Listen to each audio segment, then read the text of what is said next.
강혜신의 오늘의 미국.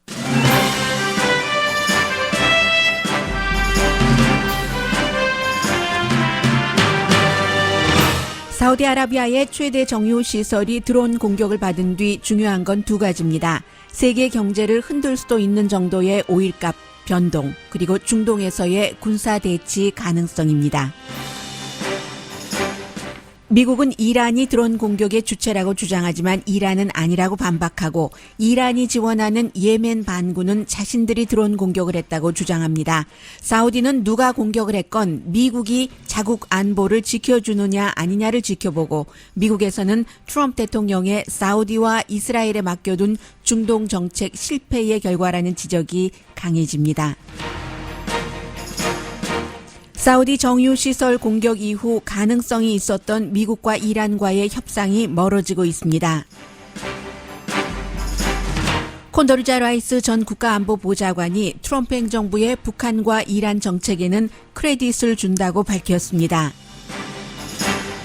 브렛 캐버넷 연방 대법관에 대한 새로운 성추문 의혹을 뉴욕타임스가 보도한 뒤 민주당 예비선거 후보들은 캐버넷 대법관 탄핵을 주장합니다. 그러나 막상 성추문 의혹 주인공이 기억나지 않는다는 뜻을 밝힌 것으로 알려졌습니다. 미국에서 가장 큰 자동차 제조 회사인 제너럴 모터스 노조가 파업했습니다. 노조원들이 가장 중요하게 요구하는 것은 일자리 보장입니다. 과다 복용으로 사망자가 늘어나는 진통제 제조업체 퍼듀 파마가 파산 보호 신청을 했지만 받아들여질지는 알 수 없습니다. 이 회사를 고소한 원고들은 회사 소유주들이 파산 이후 다른 방법으로 재산 지키게 하는 것을 두고 보지 않겠다는 입장입니다. 중국과의 무역 전쟁으로 현재 가장 크게 값이 오른 상품은 대구와 마늘, 강아지 목줄 등입니다. 민주당 예비선거 후보가 무작위로 한 달에 $1,000씩을 지불하겠다고 밝힌 며칠 만에 거의 50만 명이 신청을 했습니다. 여러분 안녕하십니까? 오늘의 미국 강혜신입니다. 미국에서 중동 이슈는 항상 가장 중요한 외교 문제였고, 심지어는 빌 클린턴 전 대통령이 거의 이제 물러나기 직전에 북한에 방문을 할 수도 있었던, 어쩌면 그런 기회에서 역시 중동 문제가 차고 들어와서 그런 빌 클린턴 전 대통령의 북한 방문 가능성의 문을 닫아버렸습니다. 그런데 이제 지난 주말에 토요일에 사우디아라비아가 세계에서 가장 오일을 많이 수출하는 국가죠.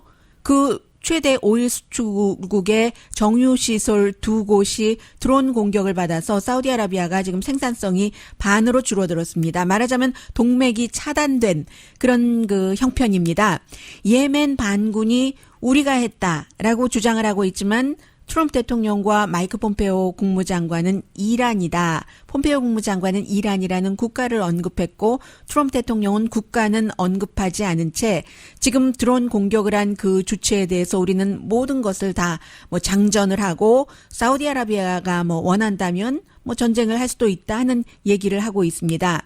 그래서 결국은 이제 사우디아라비아의 파이프라인, 펌핑 스테이션, 저장 탱크, 정유 시설, 특히 이제 아시아 국가의 경우는 사우디아라비아에서 오일을 수입을 상당히 많이 하죠. 항상 이 같은 사우디의 시설은 사우디와는 적이 되는 중동 같은 국가에서도 거의가 순입하고 시합하는 이란하고 이라크 두 나라밖에 없잖아요. 그래서 다른 종교적으로 반대되는 그런 곳에 공격을 받는 게 이란의 정유시설이었는데, 2006년도에 알카이다가 자살 폭발범이 가서 폭발시키려고 했었을 때 그때 이제 막아줬고, 이번에 성공을 한 겁니다. 아프케이라는 최대 좀 사우디의 서쪽에 있는 그런 시설이죠. 그곳을 이제 예멘의 반군인 후티가 우리가 했다 하는데, 이 후티는 북예멘에 있는 시아파 무장단체입니다. 그러니까 예멘 반군인 거죠. 그리고 예멘을 사우디아라비아가 예멘 정부를 굉장히 지지를 하고 있기 때문에 이 후티라는 반군과 사우디아라비아는 원수일 수밖에 없습니다. 그리고 실제로 이 후티라는 그 예멘 반군이 우리가 했다라고 하지만 지금 이렇게 보면은 글쎄 후티가 그것을 할 수 있을까? 뭐 거리상으로는 가능해요. 예멘에서 드론이 이제 갔다라고 얘기를 하지만 미국에선 예멘이 아니라 뭐 이란의 기술로 이라크에서 드론이 출발을 했다. 이런 얘기를 하고 있고 사우디아라비아는 예멘이 직접적으로 했는가 간접적으로 했는가 그 뒤에는 이란이 있느냐 없느냐보다는 오히려 이런 문제가 터졌을 때 그동안 이 미국의 뭐 트럼프 행정부의 트럼프 대통령도 그렇고 트럼프 대통령의 사위와도 친하게 사우디아라비아의 왕세자가 34살밖에 안 됐지만 정말 온갖 그 험한 일은 다 한 그가 지금 미국이 우리를 확실하게 지켜줄 거야? 아니면 우리 편이야? 아니야? 이것을 지금 보고 있고요. 해서 생산량이 굉장히 줄어들었고 사우디 생산량이 50%도 더 되는군요. 현재 60%가 줄어들었는데 사우디아라비아가 생산하는 오일로 전 세계에서 쓰고 있는 오일이 6%가 이제 해당이 됩니다. 브렌트 원유가 이제 국제 벤치마크가 되잖아요. 뭐 10% 올랐다가 지금 조금 뭐 8%로 내려갔다가 뉴스가 나오는 것에 따라서 약간의 그 변동이 있기는 있는데 우선 오일 값은 일부 분석가들은 오일 값이 더 오른다고도 봅니다. 그러나 아무도 알 수 없죠. 지금 데미지를 입었는데 이 데미지가 며칠 안에 수선되지 않을 것은 분명하고 이게 몇 주일 된다면 뭐 한 2주일 정도는 저장해 놓은 것이 있다고 하지만 다시 곧 생산할 수 없다면 오일값이 올라갈 수 있다는 것은 뭐 분명한 것이고요. 그런 겁니다. 그래서 이제 이 사태로 보면은 페르시안 걸프 지역에서 이란과 미국의 대결 이런 것이 얼마나 첨예하게 들어가서 정말 전쟁까지 갈 수 있는가? 트럼프 대통령이 뭐 총을 다 장전을 했다고 하는데 라고 세계에서는 지금 지켜보고 있고요. 이란은 아니 우리 하지도 않았는데 왜 우리가 했다고 하느냐? 지난 5월 달에도 미국이 뭐 별 증거 없이 이란이 했다는 것을 내놓은 적이 있었고 그러나 좀 전에 말씀드린 것처럼 이란이 직접 하지는 않았어도 예멘의 어떤 기술이라든가 아니면 지금 사우디아라비아에서는 미사일 자체가 뭐 이란 모델이다 뭐 이런 얘기들도 많이 하고요. 드론 자체에 쓰여진 뭐 이퀴프먼트가 뭐 이란이 지원을 한 거다. 이란이 결국은 돈과 무기를 후티에 지원을 해서 마음에 들어하지 않는 사우디를 후티가 예멘의 반군이 공격을 한 것이다. 이렇게 보고 있습니다. 자, 그래서 트럼프 대통령이 다시 이란에 대해서는 강경한 입장으로 돌아갈 수 있다고 보는 사람들도 많고요. 그런데 대부분 뭐 월스트리트저널이라든가 영국의 이코노미스트라든가 이런 매체는 트럼프 대통령이 할 수 있는 옵션이 별로 없다고 봅니다. 제한적이라고 보는 게 군사공격 같은 것은 공화당의 린지 그레이엄 의원처럼 소수는 지지하지만 그다지 많이 지지하지 않고요. 대통령 자신이 중동에 묶이는 것을 꺼려하기 때문에 이번에도 말로만 사우디가 뭐라고 원하면 우린 다 준비가 돼 있어라고 기분적으로는 사우디를 만족시켜주고 있지만 아무것도 안 할 수도 있다 하는 것이고 아무것도 안 하면은 또 사우디아라비아의 리야드에서 미국이 뭐 그렇게 우리에게 가깝지 않은가 보다 뭐 이렇게 판단을 할 수도 있고요.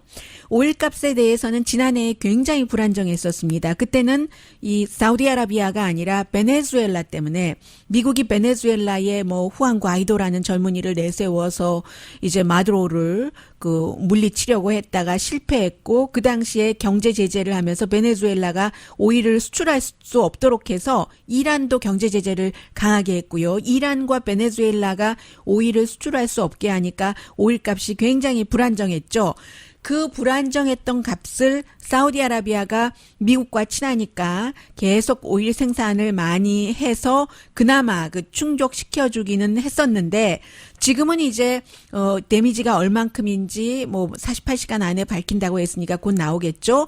몇 주일이 걸릴지 한 달이 걸릴지 이게 중요하고 그리고 두 번째는 군사 대치에 대해서 트럼프 대통령이 다 장전됐어 하니까 테헤란도 우리도 준비됐어. 너희는 왜 증거도 없이 뭐 밤낮 뭔 일만 터지면 이란이 했다고 해.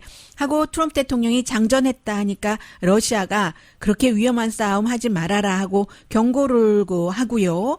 사우디가 만약에 이란에 따로 보복을 하면 미국이 아무런 행위를 해주지 않을 때 그때 이제 또 정말로 그 무하메드 빈 살만이 사우디의 그 MBS가 스스로 이란을 향해서 뭔가를 보여줄 수도 있는 지금 상태는 이런 상태입니다. 그런데 이것을 이제 미국적인 입장으로 가져오면요. 미국의 이제 워싱턴 포스트의 맥스 부트라는 컬럼니스트가 국제 문제에 대해서 북한이면 북한, 러시아면 러시아, 그 중동 문제에 대해서 아주 샤프하게 사건이 터지면 분석을 내놓고 있는데, 물론 맥스 부트는 트럼프 대통령을 싫어하는 사람입니다. 이 사람은 이번 사태를 트럼프 대통령의 중동 정책 실패의 사인이다. 그것도 실패도 그냥 점잖은 실패가 아니라 피아스코 같은 낭패와 같은 실패다라고 얘기를 하고 있는데, 사우디아라비아와 이란의 대결은 그야말로 수니파와 시아파의 그쪽의 그 여러 가지 부족과 종교의 차이와 이런 것에 대해서 있는 것이죠. 그래서 이제 미국의 그 대통령과 행정부는 허리케인 같은 것도 알라바마 안 간다고 하는데도 그런 것조차도 거짓말을 하는 그런 그 행정부이기 때문에 이번에도 이란이 했다라고 얘기를 하지만 증거는 없이, 물론 앞서 말씀드린 것처럼 이란이 간접적으로 예멘의 반군을 지원할 수는 있었습니다. 그래서 지금 행정부가 증거를 내놓지 않으니까 행정부의 주장을 어떻게 믿을 수 있는가. 진짜 범인은 이란이라는 것을.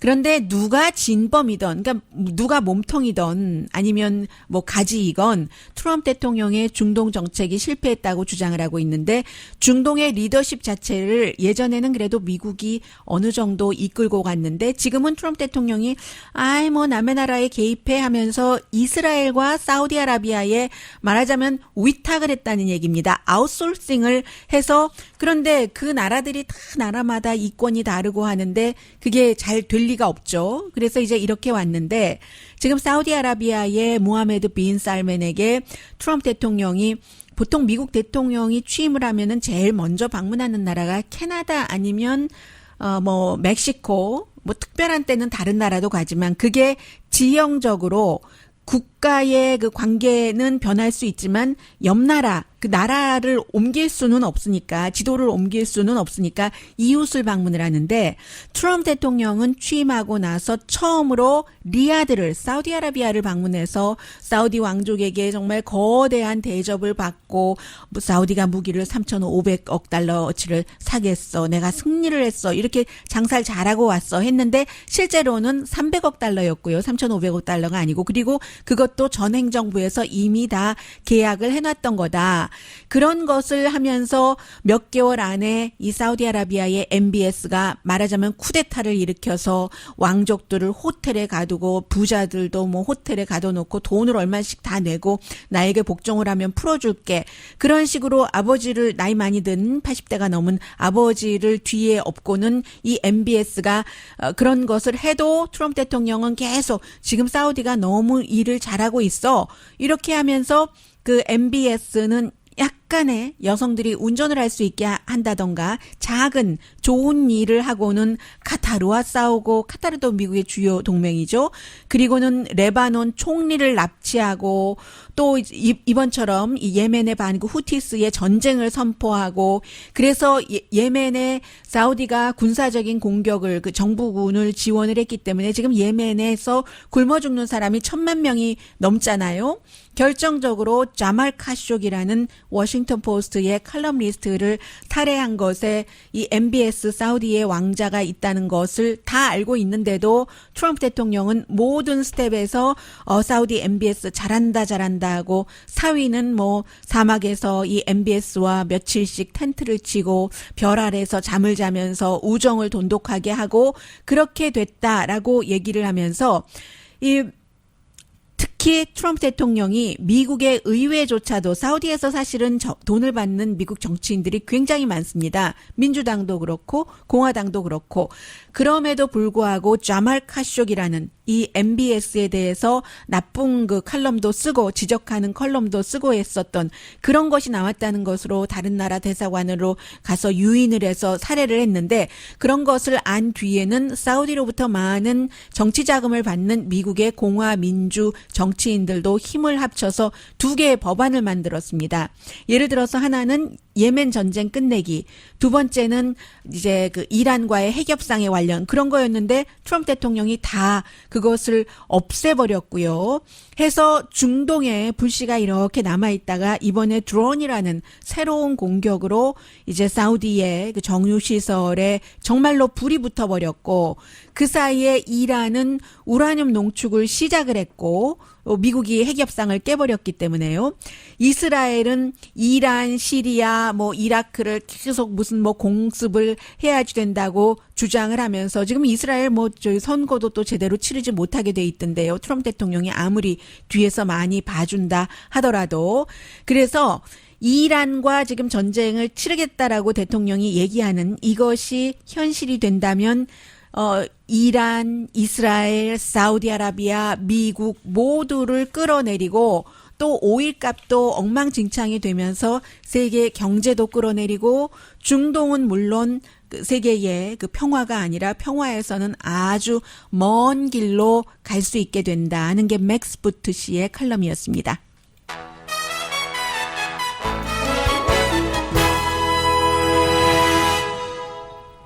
잠시 뒤에 미국 뉴스 전해드리는데요. 콘돌리자 라이스는 공화당 국가안보보좌관을 지냈죠. 트럼프 대통령의 북한 정책에 대해서 나는 이의가 없다라고 밝혔습니다. 잠시 뒤에 전합니다.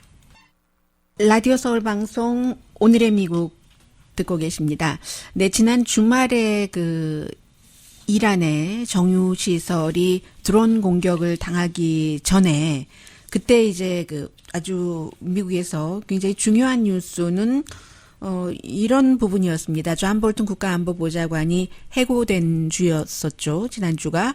그래서 뭐 처음에는 탈레반과 트럼프 대통령이 캠프 데이비드에서 협상하는 것에 대해 존 볼튼이 반대했기 때문에 그게 이제 직접적이다. 물론 대통령은 말로써 리비아 모델을 김정은에게 얘기한 것이 실수다라고 얘기를 했지만 어쨌든 언론들은 탈레반을 얘기를 했고 그런데 이제 주말이 되면서 그게 아니라 이란과의 그 협상 문제 때문에 존 볼튼이 결국은 해고가 됐다. 존 볼튼은 이란에 대해서 계속 경제 제재를 하라고 하는데 트럼프 대통령이 최근에 마음이 바뀌어서 이란과 그 회담을 할 수도 있다라고 얘기를 하고 이번 주에 이제 문재인 대통령도 뉴욕에 오고 이란에 그 대통령도 로하니 하사니 대통령도 오고 하니까는 만날 수도 있는 부분이었죠. 그런데 뭐 지금 조금 어려워졌습니다만 그래서 대통령은 이란과 협상을 하려고 하는데 마이크 폼페 아니죠. 그 존 볼튼 국가안보보좌관은 계속 경제 제재를 해야지 된다고 하니까 거기서 두 사람이 확실하게 어긋나는 모멘텀이 만들어졌다라는 게 이제 지난 주말에 많이 그 나왔었던 얘기거든요. 그런데 그 뒤에 지금 사우디아라비아의 정유 시설에 직접적이 됐건 간접적이 됐건 이제 그 이란이 배후에 있건 직접적인 주체건 이렇게 한다 하니까 또 이란과의 협상을 하기가 머쓱해졌잖아요. 대통령이 이런 얘기를 또 트윗으로 하고 있는 겁니다. 내가 언제 이란과 조건 없이 만난다고 했어? 그거 다 페이크 뉴스야, 페이크 뉴스라고 했는데 했거든요. 지난주에 존 볼튼이 해고된 그날도 마이크 폼페오 국무장관과 스티브 무누친 그 재무장관이 이란에 대해서 공동 기자회견을 하면서 대통령과 본인들이 세 사람이 함께 얘기했는데 프리컨디션 조건 없이 선제 조건 없이 이란 대통령을 뭐 만날 수도 있다라는 얘기를 분명히 했었습니다. 기자들이 질문을 하니까요. 가능하냐고요. 그 협상이 했더니 답변을 스티브 무누친이 하네요. Secretary Pompeo and myself and the president are completely aligned on our maximum pressure campaign. I think you know we've done more sanctions on Iran than anybody, and it's absolutely working. Now, the president has made clear he's happy to take a meeting with no preconditions, but we are maintaining the maximum. 네, pressure. no precondition을 하면서도 만나는 것을 그 대통령이 원하고 있다고 했잖아요. 물론 그 전제 조건은 이란에 대해서 그 경제적인 그 압박은 최대로 한다라고 얘기를 하면서 대통령의 장관, 2명의 장관들이 공동 기자회견에서 이렇게 얘기를 했습니다. 그렇다면 뭐 장관들이 대통령의 뜻을 잘못 알아들었다. 뭐 이렇게 말할 수도 있지만 트럼프 대통령 자신도 그렇게 얘기를 했었거든요. NBC 방송과의 인터뷰에서 그때 그 프리컨디션하고 이제 그 이란과 만날 수 있다는 얘기를 대통령도 이렇게 말을 했었습니다. Not looking for war. And if there is, it'll be obliteration like you've never seen before. But I'm not looking to do that. But you can't have a nuclear weapon. You want to talk good. 일단 뭐 그 전쟁을 원하 for the next 3 years. Not as far as I'm concerned. No preconditions. 네, 대통령도 no precondition이라고 얘기를 하죠. 그 전에는 전쟁을 원하지 않는다 이란과의 하면서 no precondition이라고 대통령 이름으로 분명히 입으로 들으셨습니다. 그런데 또 오늘은 내가 언제 그 no precondition이라고 했는가라면서 다 가짜 뉴스라고 그러니까 목소리가 나와도 가짜 뉴스라고 주장을 하고 또 그 같은 주장을 믿는 사람들이 많기 때문에 참 뉴스하기 힘들고요. 근데 이제 그럼에도 불구하고 콘돌리자 라이스 그 전 그 국가안보보좌관 또 국무장관이기도 했고요. 이 부시 시절이었었죠. 그런데 그 CBS 방송의 페이스 더 네이션과 인터뷰에서 기본적으로는 이 콘돌리자 라이스는 국무장관도 했고 국가안보보좌관도 했기 때문에 기본적으로는 북한이나 이란에 대한 지금 현재의 그 대통령의 입장에 대해서 나는 하나도 뭐 불편한 게 없다라고 얘기를 했습니다. 컴플레인 할 것이 없다. 북한이나 이란에 대해서 접근하는 트럼프 대통령의 접근법을 지지한다고 콘돌리자 라이스가 얘기를 했습니다. 왜냐하면 북한 문제는 아무도 풀 수 없다고 얘기를 합니다.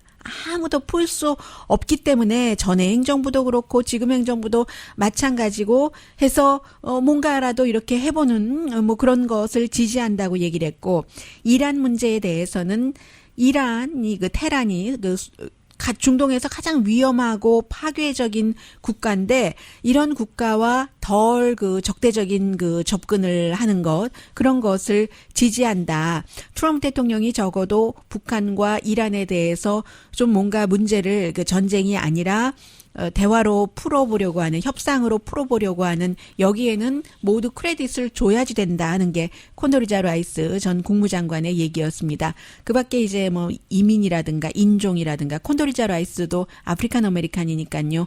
경제적으로 그 우리만 우선한다는 그 경제적인 고립주의라고 요즘 표현들을 하고 있는데 그런 것에 대해서는 반대했지만 북한과 이란에 대해서는 트럼프 대통령에게 크레딧을 줘야지 된다는 얘기를 했고요.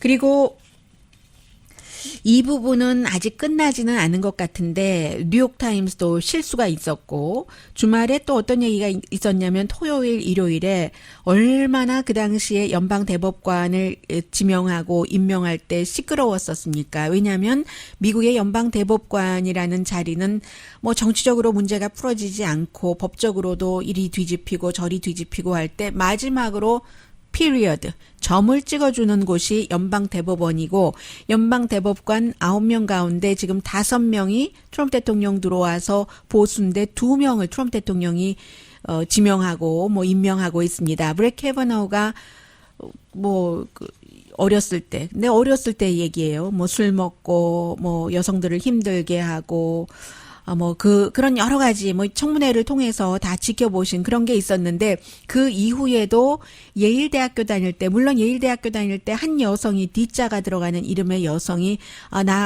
그에게 당했다라는 주장을 했었는데, 청문회의 증인으로 채택되지는 않았고, 유일하게 그 한 명이, 크리스틴, 블레슬리 폴드 씨만이 채택이 됐었죠.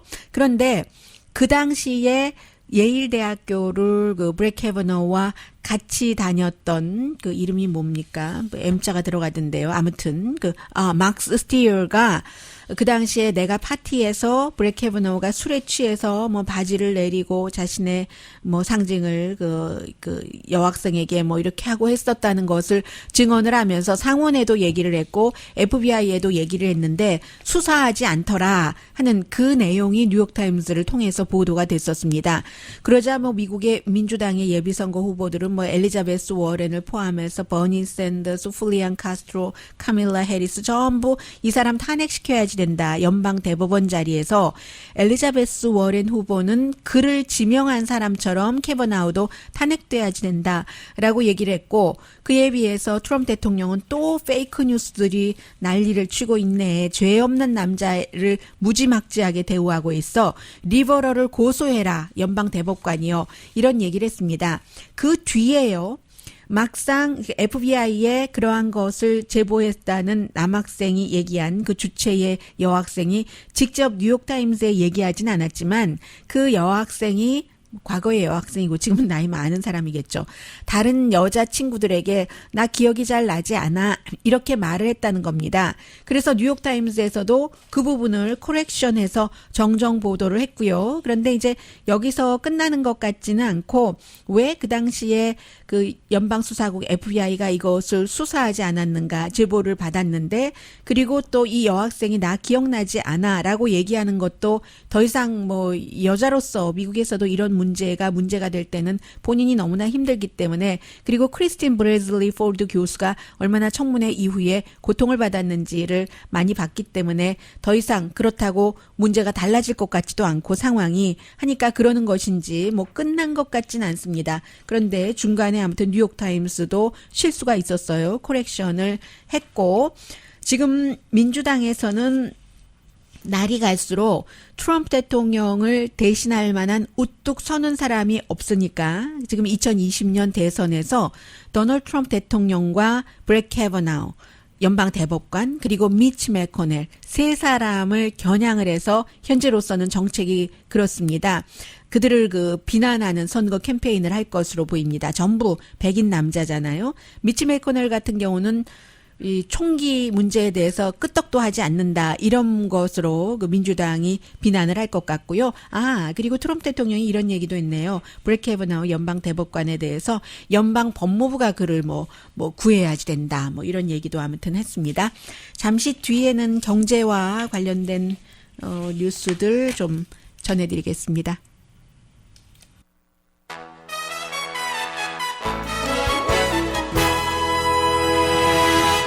라디오 서울 방송 오늘의 미국 듣고 계십니다. 네, 지금 사우디아라비아 드론 공격을 이제 가장 큰 정유 시설 두 군데에 받았기 때문에 오일 마켓이 불확실해졌죠. 바클레이스 같은 경우는 크게 영향을 받지는 않을 것이다.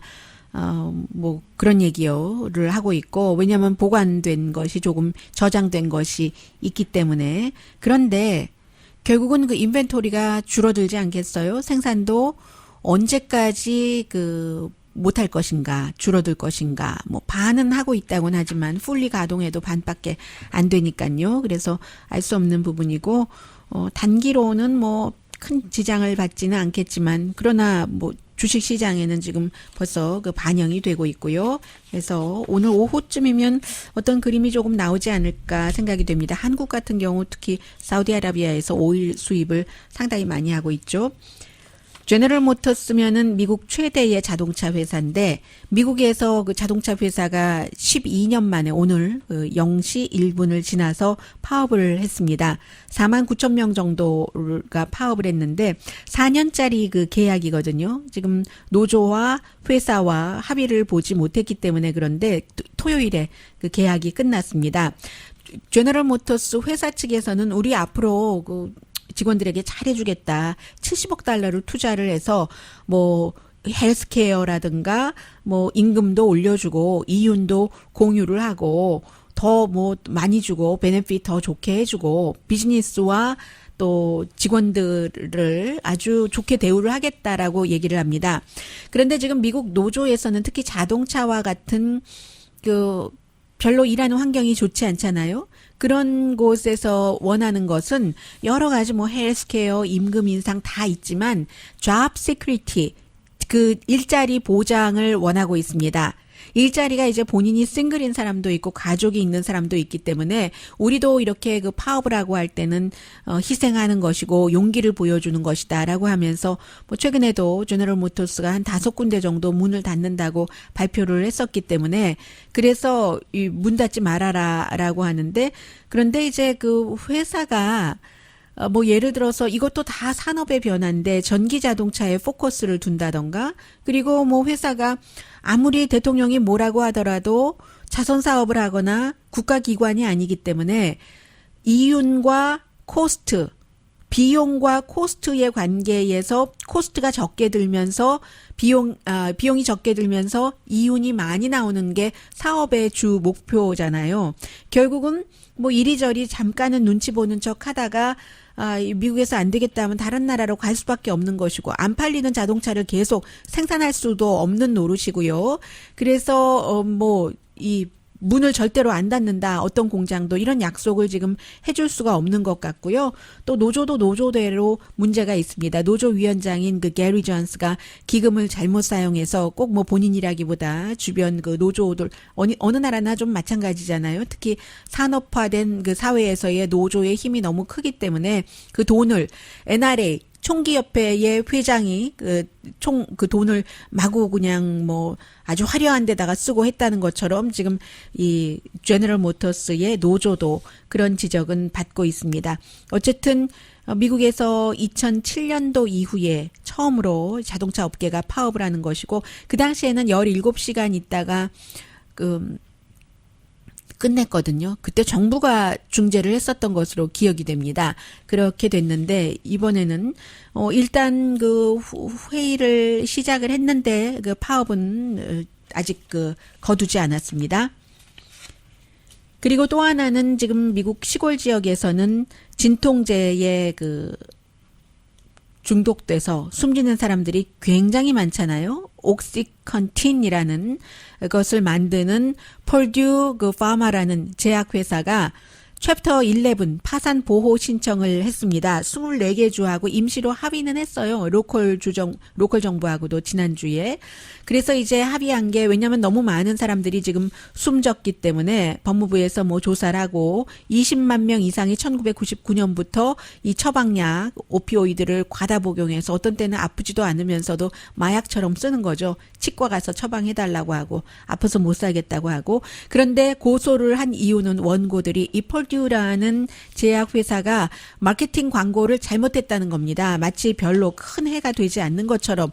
그래서 사람들이 알게 모르게 뭐 어디에 가랑비에 속옷 적듯 이렇게 또 경제도 나빠지고 사는데 별로 희망도 없고 하니까 많은 사람들이 오피오이드에 중독이 돼서 숨졌다 하는 건데 이런 회사가 파산보호 신청을 한다면 그 분야만 다른 데다가 팔 수도 있고요. 그리고 이제 다른 여러 형태로 살아날 수가 있잖아요. 구조조정을 하면서. 그래서 이제 그 피해자의 그 가족들은 지금 현재는 이 회사의 사주가 회사에서 세클러 가문인데 손을 떼고 본인들 자산이 한 굉장히 많아요. 130억 달러 정도는 된다고 하는데 그 가운데 30억 달러는 피해자들에게 좀 주고 전체적으로 회사에서 합쳐지는 돈까지 합치면 100억 달러 이상 되거든요.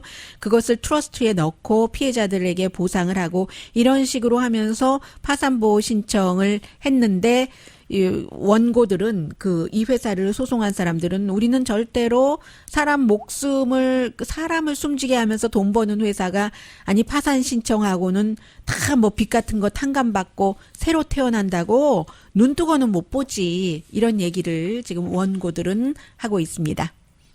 잠시 뒤에 미국의 또 다른 약간 사회적인 문제인가요? 어떻게 되나요?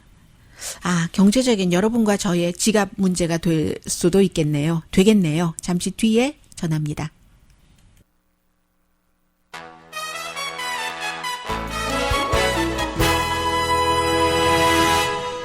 라디오 서울 방송 오늘의 미국 듣고 계십니다. 오늘 한국 관련 뉴스를 많이 못 전해드렸는데요. 별로 새로운 것은 없지만 지금 주말에 나왔던 게 김정은 위원장이 얼마 전에 그 편지를 보내서 트럼프 대통령과 평양에서 회담하고 싶다라고 했다고 하죠. 한국 정부에서는 확인을 해줬고 미국에서는 로이터 등이 어떻게 보도를 하냐면 한국의 중앙일보가 그런 보도를 하는데 로이터 통신이 백악관에 연락을 한 결과 확인해 주지는 않더라라고 보도를 하고 있습니다. 그리고 이 김정은 위원장이 평양으로 오세요 하고 초대했다는 것은 최근에 마지막 미사일을 발사하기 전에 보낸 편지라고 하고요. 지금 평양은 뭐 경제 제재도 경제 제재지만 일단은 그 체제 보장을 해라 이런 것을 그 주장을 하고 있고 몇 주일 안에 당연히 뭐 회담은 지금 열릴 것으로 보이고요. 그리고 그 밖에는 일본에 대해서 보이콧을 하면서 일본 맥주 수입이 한국이 지금 현재 97%가 줄어들었다 이런 얘기도 나오고 있고요. 그리고 또 하나는 트럼프 대통령이 김정은 위원장을 얼마나 좋아하는가 정말로 좋아하는 것 같다. 사람들이 이제 그렇게 믿고 있거든요. 그래서 지난번에 G7 정상회담에서도 계속 그 G7 정상들을 놓고 누구누구 있었던 자리냐면 독일, 프랑스, 이태리, 일본, 캐나다, 영국 이제 이런 그 국가 수반이 있는 자리에서 트럼프 대통령이 김정은 위원장을 계속 칭찬을 했다는 겁니다. 김정은이 잔혹하긴 하지. 그러나 그레이트한 리더야. 25살 때부터 그 파워를 쥐었잖아. 그것도 굉장히 어려운 환경에서 이렇게 얘기를 계속 끊임없이 하니까 다른 리더들이 할 말을 잃었다라는 표현은 버즈피드가 하는 얘기고요. 이 내용 자체는 요즘에 이제 그 G7 정상회담에 뒷얘기들이 많이 나오고 있거든요. 그래서 이제 이런 뉴스 지금 나오고 있고요. 중국과의 무역 협상 때문에 뭐 여러 가지 요즘 미국에서 물가가 오르는데 어떤 것은요. 꼭 중국과의 무역 협상 때문에 많이 그 오르는 것은 아니랍니다. 제가 헤드라인에 조금 잘못 말씀드렸네요. 예를 들어서 이제 월마트를 NPR 방송이 쭉 그 조사를 했습니다. 지난해 8월 달과 올해 8월, 지난해 12월 뭐 이런 식으로 3번을 조사를 했더니 지금 가장 크게 오르는 것들이 마늘, 뭐 강아지의 강아지 뭐라고 말씀을 드려야 되죠? 강아리 뭐 목줄이죠. 뭐 그런 것들. 그리고 또 뭐가 있습니까? 대구, 카드 필레 같은 경우는 32온스짜리가 전에는 뭐 8달러 76센트였는데 지금 14달러 54센트라는 건데 이것은 중국과의 무역 협상 때문에 그런 게 아니고요. 미국에서 생산하는데 덜 잡혀서 그렇다고 하고요. 이 방송 듣고 계시는 분들 조지아주에서 리버티에 있는 월마트를 그 NPR이 조사를 했답니다. 캐비지 같은 경우도 62.5%나 값이 올랐는데 이것도 날씨가 나빴기 때문에 그런데 좀 전에 말씀드린 마늘이라든가 강아지 그 리쉬 같은 강아지 그 목줄 같은 것은 많이 올랐네요. 9달러 88센트에서 13달러 뭐 30 몇 센트로 올랐는데 이건 중국에서 수입하는 것 가운데서 가장 많이 오른 거고요. 마늘의 경우는 중국이 이제 마늘을 많이 수출하는데 마늘 수출하는 것의 반 이상이네요. 53%를 미국에 수출한다고 하니까 지금 관세 전쟁 이후에 가장 많이 오른 것이고 앞으로도 또 오를 수 있고 이제부터는 이제 옷이라던가 전자제품 값이 많이 올라간다. 전문가들 예상하고 있고요. 그리고 72시간 만에 45만 명 이상이 저요 하고 인터넷에 다 뭐 정보를 입력을 하고 했는데 그게 뭐냐면은 지난번에 그 민주당의 예비선거 후보 토론회에서 기업가인 앤드류 양이 이거 뭔가 그 돈 분배 같은 것들이 잘못돼서 기본적으로 일하면 이 정도는 받아야지 뭐 사람이 좀 살 수 있는 것 아니겠어요? 하는 뭐 그런 뜻으로 10가정을 선택을 해서 한 달에 $1,000씩 1년을 지원을 하겠다. 그러면 12만 달러잖아요. 그렇게 하겠다고 했는데 전부 이메일 그 웹사이트에서 등록을 해야지 되는데 등록한 사람이 45만 명 이상이었고요. 이메일 주소를 보니까 90%가 새로운 사람, 이 캠페인에 참여하지 않았었던 사람이라는 겁니다. 사람들이 미국 사람들 정말로 무료 굉장히 좋아하잖아요. 그리고 그 같은 발표를 한 예비선거 후보 3차 토론회 이후에 뭐 불과 얼마 동안에 100만 달러를 거뒀다고 하거든요. 지난 분기 그 3개월 내내 280만 달러밖에 못 거뒀는데 아무튼 그 돈이라는 게 사람들을 움직이게 하죠. 마음이고 몸이고 손이고. 네, 미시건과 마찬가지로 뉴욕에서도 그 향기가 나는 그런 그 전자 시가렛은 금지했네요. 뉴욕에선 얼마 전에 담배 살 수 있는 나이를 18살에서 21살로 올렸는데요. 담배건, 그 이시가렛이건. 그런데 앤드류 코모 주지사가 자꾸만 그 이시가렛을 피우고 누군가가 숨지니까 이런 조치를 취했습니다. 강혜신이었습니다.